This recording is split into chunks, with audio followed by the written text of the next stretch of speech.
무량수경아미타불의 48대 원과 무한한 자비. 안녕하세요.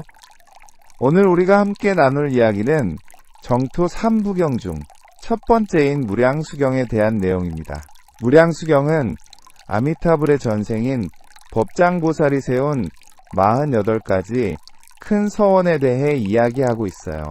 이 경전을 읽다 보면 우리가 얼마나 큰 사랑 속에서 살아가고 있는지를 깨닫게 됩니다. 먼저 무량수경이 어떤 경전인지 알아볼까요? 무량수경은 산스크리트어로 서케이비티비오와 수트라라고 불리는 데 있는 극락장 엄경이란 뜻이에요. 무량수는 끝없는 수명을 의미하고 있는 아미타불의 또 다른 이름이기도 합니다. 아미타불은 무량광무량수라고도 불리는 대무한한 빛과 무한한 생명을 가진 부처님이라는 뜻이에요. 이 경전의 배경을 먼저 살펴보겠습니다. 부처님께서 왕사성의 기원정사에서 아난다와 함께 계실 때 아난다가 부처님의 얼굴이 평소보다 더욱 빛나고 있음을 보고 그 이유를 묻는 것으로 시작돼요.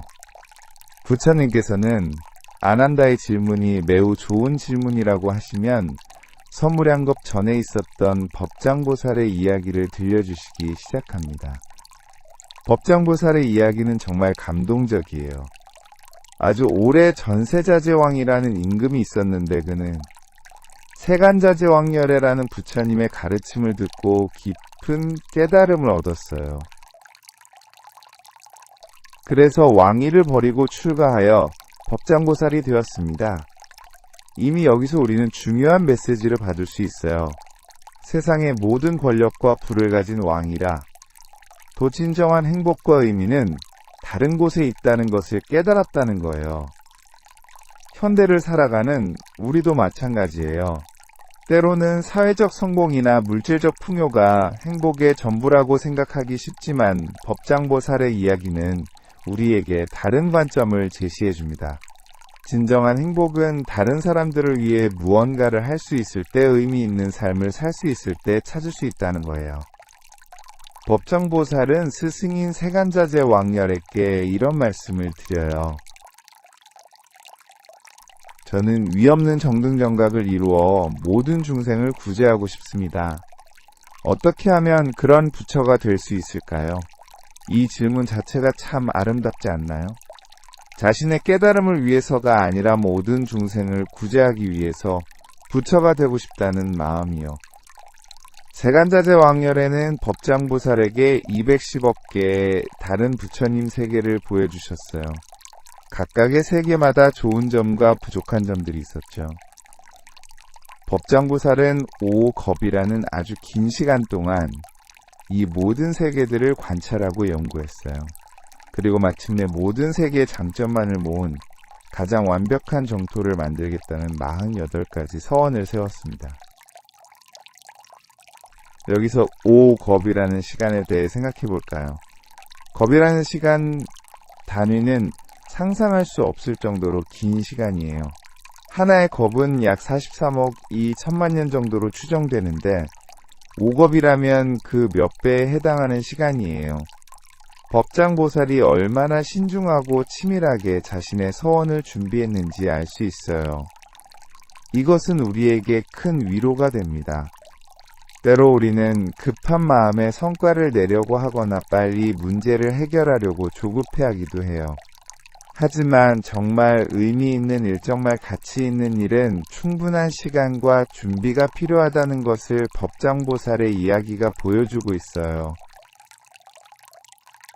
우리가 지금 당장 원하는 결과를 얻지 못한다고 해서 포기할 필요는 없어요. 좋은 일은 충분한 시간을 거쳐서 익어가는 거니까요. 이제 48대 원의 내용들을 하나씩 살펴보겠습니다. 첫 번째 서원부터 살펴볼까요? 제1원에서 법장보살은 제가 부처가 된 후 만약 제 나라에 지옥아기 축생이 있다면 저는 정등정각을 이루지 않겠습니다. 라고 서원했어요. 이것은 정토에는 고통이 없다는 약속이에요. 지옥아기 축생은 불교에서 말하는 사막도로 가장 고통스러운 존재 상태들을 의미해요. 이 서원이 현대인들에게 주는 메시지는 참 깊어요. 우리가 살아가면서 때로는 지옥 같은 고통을 겪기도 하고 아기처럼 끝없는 욕망에 시달리기도 하고 축생처럼 무지한 상태에 빠지기도 해요. 하지만 법장보살은 그런 고통이 영원하지 않다는 것을, 그리고 모든 존재들이 결국 평안한 곳에 도달할 수 있다는 것을 약속해주고 있어요. 제2원에서는 제가 부처가 된 후 만약 제 나라의 중생들이 수명이 다하여 다시 사막도에 떨어진다면 저는 정등정각을 이루지 않겠습니다. 라고 서원했어요. 이는 한번 정토에 태어나면 다시는 고통스러운 상태로 돌아가지 않는다는 약속이에요. 인생을 살다 보면 좋은 시기와 나쁜 시기가 번갈아 오기 마련이에요. 좋을 땐 행복하지만 또 언제 어려움이 올지 불안해하기도 하죠. 법장보살의 이 서원은 우리에게 진정한 평안에 도달한다면 그것이 일시적이지 않다는 희망을 줍니다. 우리가 추구하는 내면의 평화 마음의 안정은 한 번 얻으면 잃어버리지 않을 수 있다는 거예요. 제3원은 제가 부처가 된 후 만약 제 나라의 중생들이 모두 황금색이 아니라면 저는 정등정각을 이루지 않겠습니다. 라는 내용이에요. 황금색이라는 것은 단순히 색깔을 말하는 게 아니라 완전한 평등을 의미해요. 정토에서는 외모나 출신 계급으로 구분되지 않는다는 뜻이에요. 현대사회에서는 외모, 학벌, 재산, 직업 등 여러 가지 기준으로 사람들이 차별받기도 해요. 때로는 우리 자신도 그런 기준들 때문에 자신감을 잃거나 열등감을 느끼기도 하죠. 하지만 법장보살의 서원은 모든 존재가 본질적으로 평등하다는 것을, 그리고 진정한 가치는 그런 외적 조건들에 있지 않다는 것을 일깨워줍니다. 제4원에서는 제가 부처가 된 후 만약 제 나라의 중생들 중에 형색이 추하고 아름답지 않은 자가 있다면 저는 정등정각을 이루지 않겠습니다. 라고 했어요. 이것도 앞의 서원과 비슷한 맥락으로 모든 존재가 아름다운 모습을 갖는다는 의미예요. 여기서 아름다움이라는 것은 외적인 미모만을 말하는 게 아니에요. 내면의 아름다움, 영혼의 빛남을 포함하는 개념이에요. 우리는 때로 자신의 외모나 능력에 대해 부족함을 느끼기도 하지만 법장보살은 모든 존재가 본래 아름답다는 것을, 그리고 그 아름다움이 완전히 드러날 수 있다는 것을 약속해주고 있어요. 제5원은 특히 감동적인데요.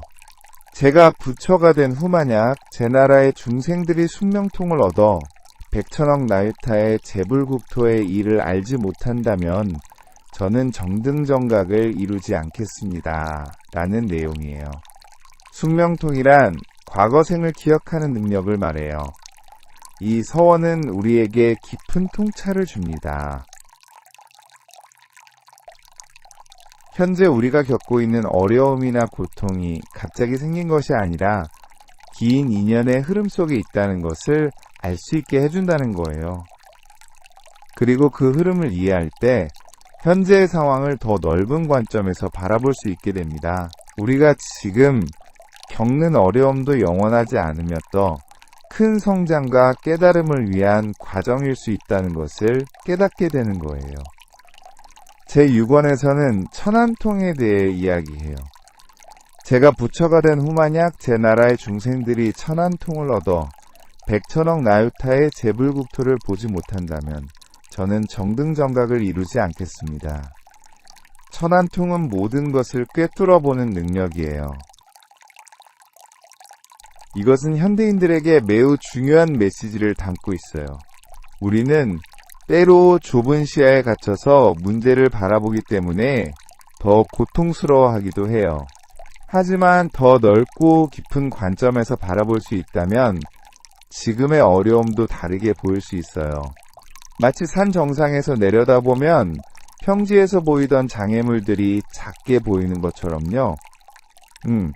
제7원은 천이통에 관한 것이에요. 제가 부처가 된 후 만약 제 나라의 중생들이 천이통을 얻어 하루아침에 백천억 나유타의 재불국토를 넘나들지 못한다면 저는 정등정각을 이루지 않겠습니다. 천이통은 자유자재로 이동할 수 있는 능력을 말해요. 이 서원이 상징하는 바는 참 아름다워요. 우리가 마음의 자유를 얻는다면 어떤 상황에서도 구속받지 않고 자유롭게 행동할 수 있다는 것이에요. 물리적인 제약이나 환경적인 한계를 뛰어넘어서 진정으로 원하는 일을 할 수 있게 된다는 거예요. 현실에서는 여러 가지 제약 때문에 하고 싶은 일을 못할 때가 많지만 내면의 자유를 얻는다면 그런 제약들도 극복할 수 있다는 희망을 주는 거예요.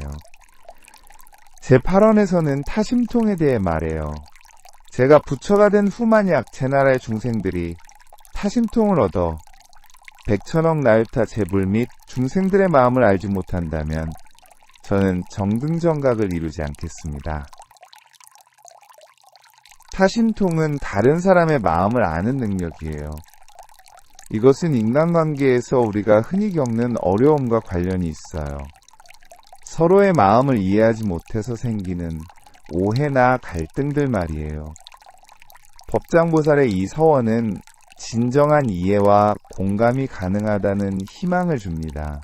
우리가 상대방의 입장에서 생각하고 그들의 마음을 이해하려고 노력한다면 더 깊은 관계를 맺을 수 있다는 거예요.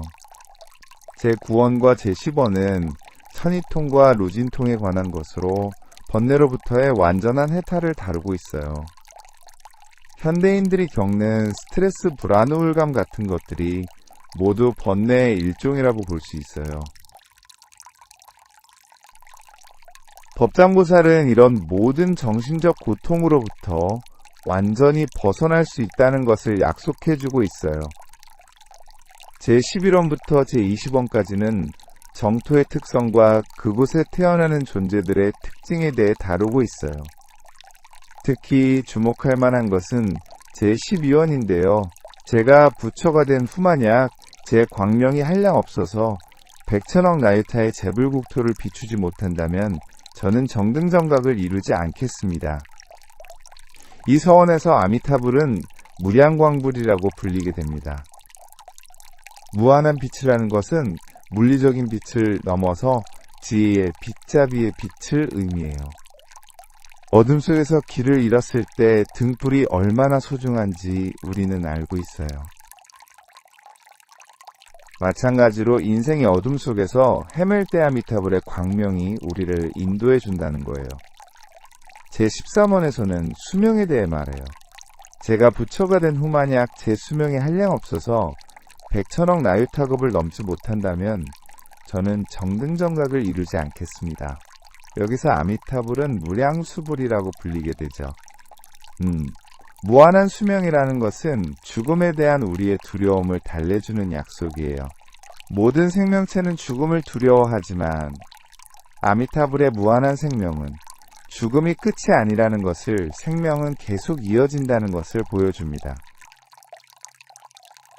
우리가 사랑하는 사람을 잃었을 때나 자신의 죽음을 생각할 때 느끼는 공포와 슬픔에 대한 위로가 되는 거예요. 제18원은 정토 삼부경에서 가장 중요한 서원 중 하나로 여겨져요. 제가 부처가 된 후시방의 중생들이 지심으로 믿고 제 나라에 태어나고자 하여 10번까지 연불 하는데 만약 태어나지 못한다면 저는 정등정각을 이루지 않겠습니다. 다만 오역죄를 지은 자와 정법을 비방한 자는 제외합니다. 이 서원은 정토신앙의 핵심이에요. 아무리 죄가 많고 능력이 부족한 사람이라 도진심으로 아미타불을 믿고 정토에 태어나고자 하는 마음으로 연불을 하면 구원받을 수 있다는 거예요. 이것은 현대인들에게 엄청난 위로가 됩니다. 우리는 때로 자신이 너무 부족하다고 느끼기도 하고 과거의 잘못 때문에 자책하기도 해요. 완벽하지 않은 자신 때문에 절망하기도 하죠. 하지만 법장보살의 이 서원은 완벽하지 않아도 괜찮다는 것을 진심만 있다면 누구나 구원받을 수 있다는 것을 알려줍니다. 여기서 지심이라는 말이 중요해요. 지심은 진실한 마음거짓이 없는 마음을 의미해요. 형식적인 신앙이 아니라 진정성 있는 마음가짐을 말하는 거예요. 우리가 무언가를 진심으로 원하고 그것을 위해 정성을 다한다면 그 마음 자체가 이미 귀한 것이라는 걸 보여줍니다. 제19원과 제20원에서는 성근을 쌓고 회양하는 공덕에 대해 이야기해요. 좋은 일을 하고 그 공덕을 정토왕생을 위해 돌리는 사람들도 정토에 태어날 수 있다는 내용이에요. 이것은 신앙뿐만 아니라 실천도 중요하다는 것을 보여줍니다. 현대를 살아가면서 우리가 할 수 있는 작은 선행들 다른 사람을 도와주는 일환경을 보호하는 일동물을 사랑하는 일 같은 것들이 모두 의미가 있다는 거예요. 아무리 작은 선행이라도 그것이 쌓이면 큰 공덕이 된다는 것을, 그리고 그런 마음가짐 자체가 우리를 더 나은 상태로 이끌어준다는 것을 알려줍니다. 제21원부터 제30원까지는 정토에 태어난 존재들의 능력과 특징에 대해 더 자세히 다루고 있어요. 이 중에서 제22원이 특히 감동적인데요. 제가 부처가 된 후다른 반토의 보살들이 제 나라에 와서 태어나면 반드시 일생보처가 되어 부처가 될 것입니다. 다만 본원력으로 중생을 교화하기 위해 스스로 원하는 경우는 제외합니다. 일생보처라는 것은 한 생만 더 거치면 부처가 된다는 뜻이에요. 직정토에 한 번 태어나면 부처가 되는 것이 확실하다는 거죠. 이것은 우리의 노력이 헛되지 않는다는 희망을 줍니다. 지금 당장 깨달음을 얻지 못하더라도 꾸준히 정진한다면 결국 목표에 도달할 수 있다는 거예요. 제23원에서는 제가 부처가 된 후제나라의 보살들이 부처의 위신력을 입어 헤아릴 수 없는 재불공양을 한 찰나에 마칠 수 있을 것입니다. 라고 했어요. 이것은 시간과 공간의 제약을 뛰어넘는 능력을 말하는데 우리가 진정한 자유를 얻을 수 있다는 의미예요. 현실에서는 시간이 부족해서 하고 싶은 일을 다 못하는 경우가 많아요. 사랑하는 사람들과 더 많은 시간을 보내고 싶어 도임이 있는 일을 더 많이 하고 싶어도 시간의 제약 때문에 아쉬워하죠. 하지만 법장보살의 서원은 그런 제약들을 뛰어넘을 수 있다는 희망을 줍니다. 제24원부터 제30원까지는 정토에서의 생활과 수행에 대해 다루고 있어요. 특히 제28원에서는 제가 부처가 된 후제나라의 보살들이 비록 적은 성근을 가졌더라도 모두 무량한 광명을 보고 그 높이와 둘레를 알 수 있을 것입니다. 라고 했어요. 이것은 능력의 차이가 있더라도 모두가 진리를 깨달을 수 있다는 의미예요. 우리는 때로 자신의 능력이나 지혜가 부족하다고 느껴서 좌절하기도 하지만 법장보살의 서원은 그런 차이들이 결국 문제가 되지 않는다는 것을 보여줍니다. 중요한 것은 완벽한 능력이 아니라 진실한 마음이라는 거예요. 제31원부터 제40원까지는 정토의 장엄함과 아름다움에 대해 다루고 있어요. 제31원에서는 제가 부처가 된 후제나라가 청정하여 모든 무량무수 불가사의한 공덕으로 장엄되어 모든 천인들이 보아도 놀라지 않을 것입니다. 라고 했어요. 정토의 아름다움은 단순한 외적 아름다움이 아니에요. 그것은 모든 갈등과 고통이 해결된 완전한 조화의 상태를 의미해요. 우리가 살아가면서 경험하는 불완전한 조화 갈등들이 모두 해결된 상태 말이에요. 이것은 우리가 추구하는 이상향이 실현 가능하다는 희망을 줍니다. 제35원에서는 여성의 성불에 대해 다루는데 제가 부처가 된 후시방세계의 무량불가사의한 재불국토 가운데 여인들이 제 이름을 듣고 환희심을 내어 보리심을 바라요. 여인의 몸을 싫어한다면 목숨을 마친 후에도 다시 여인이 되지 않을 것입니다. 라고 했어요. 이 서원은 당시 여성들이 겪었던 차별과 고통을 해결해 주겠다는 약속이에요.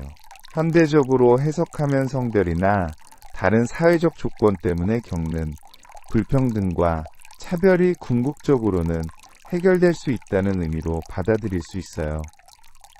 모든 존재가 평등하게 존중받을 수 있는 세상이 가능하다는 희망을 주는 거예요.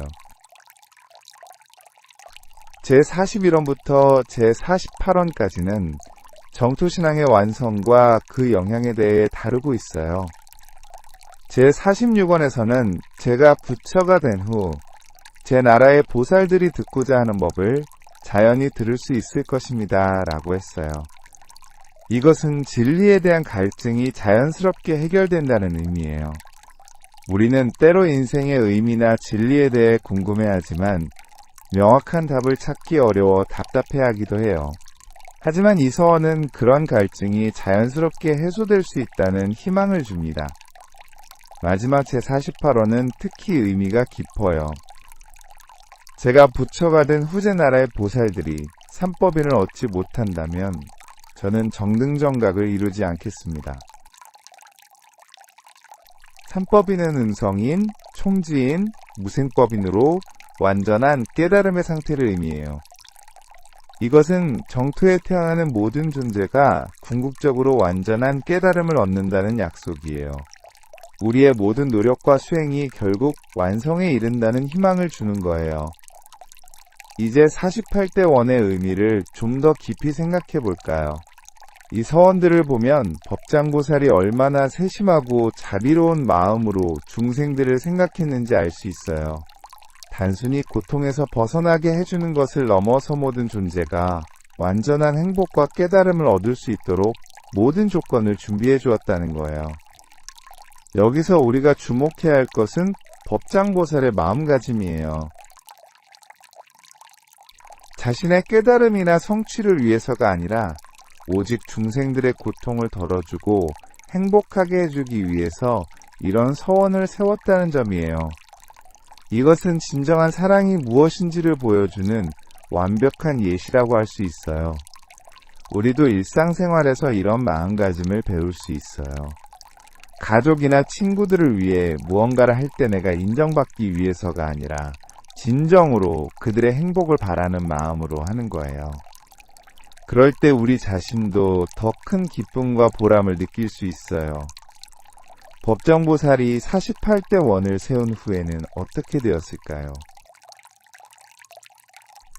경전에서는 법장보살이 실제로 그 서원을 모두 성취하여 아미타불이 되었다고 말하고 있어요. 그리고 지금도 서방 극락정토에서 모든 중생들을 위해 법을 설하고 계신다고 해요. 이것이 우리에게 주는 메시지는 참 크죠. 우리가 세운 선한 의도와 목표들이 헛되지 않는다는 거예요. 비록 지금 당장 이루어지지 않더라도 진심으로 좋은 일을 하려고 하는 마음과 노력은 반드시 결실을 맺는다는 것을 보여줍니다. 서양의 철학자들도 이와 비슷한 생각들을 많이 했어요. 예를 들어 칸트는 도덕적 행위는 그 결과가 아니라 의도에 의해 판단되어야 한다고 했고, 벤담은 최대 다수의 최대 행복을 추구해야 한다고 했어요. 법장보살의 48대 원은 이런 서양 철학의 이상들을 훨씬 오래전에 그리고 더 구체적이고 자비로운 방식으로 제시한 거라고 볼 수 있어요. 특히 현대의 실존주의 철학자들이 말하는 타인을 위한 존재라는 개념과도 통하는 부분이 있어요. 사르트르는 우리가 자유로운 존재로서 다른 사람들에 대한 책임을 져야 한다고 했고, 레비나스는 타인의 얼굴에서 무한한 책임을 느낀다고 했어요. 법장보살의 서원은 이런 철학적 통찰들을 실제 행동으로 옮긴 완벽한 사례라고 할 수 있어요.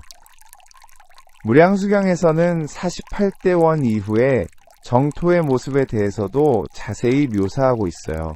극락정토는 황금으로 된 땅칠보로 장엄된 나무들 맑고 깨끗한 연못들로 이루어져 있다고 해요.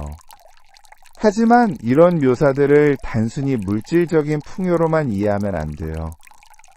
황금 땅이라는 것은 모든 것이 귀중하고 소중하다는 의미예요. 우리가 살아가는 이 세상도 우리 주변의 모든 존재들도 사실은 황금처럼 소중한 거예요.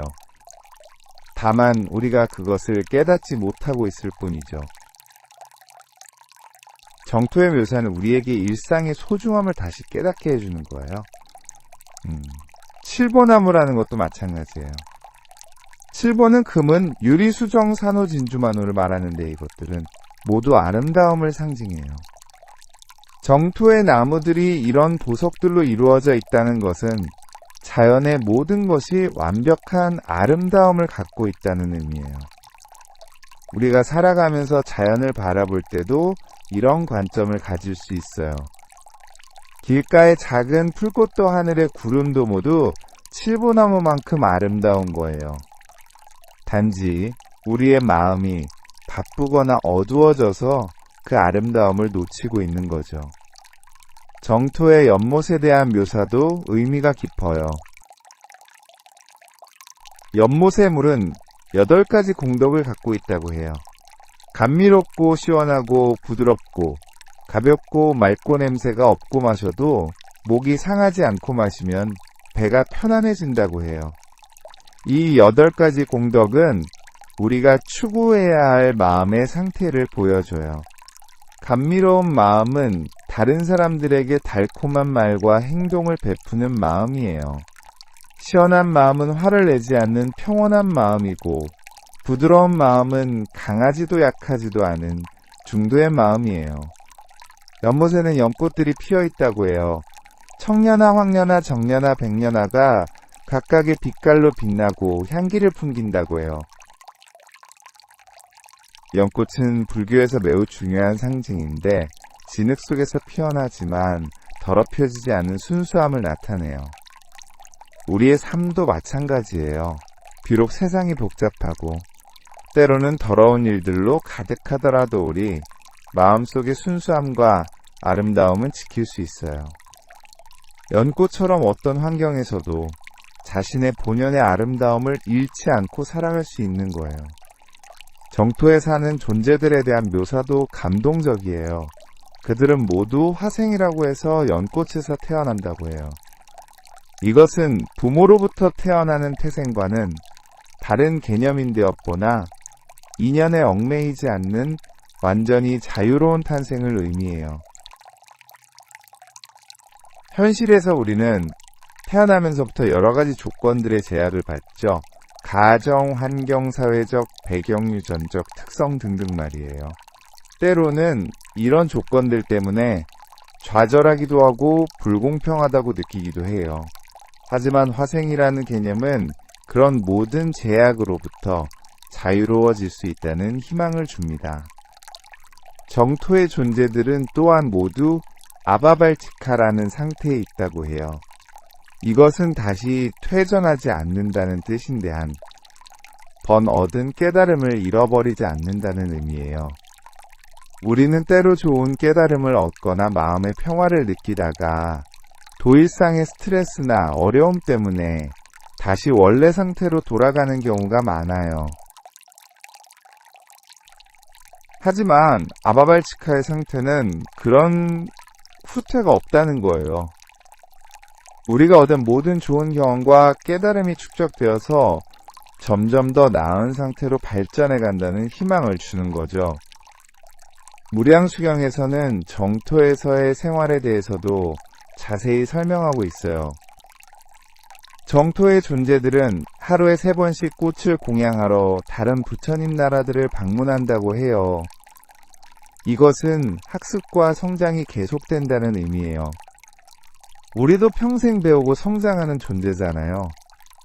정토에서도 마찬가지로 계속해서 새로운 것을 배우고 더 나은 존재가 되어간다는 거예요. 다만 현실에서는 시간과 조건의 제약 때문에 배움에 한계가 있지만 정토에서는 그런 제약 없이 무한히 배우고 성장할 수 있다는 거죠. 정토의 존재들은 또한 법담을 즐긴다고 해요. 서로 진리에 대해 이야기하고 깨달음에 대해 나누는 것을 가장 큰 즐거움으로 여긴다는 거예요.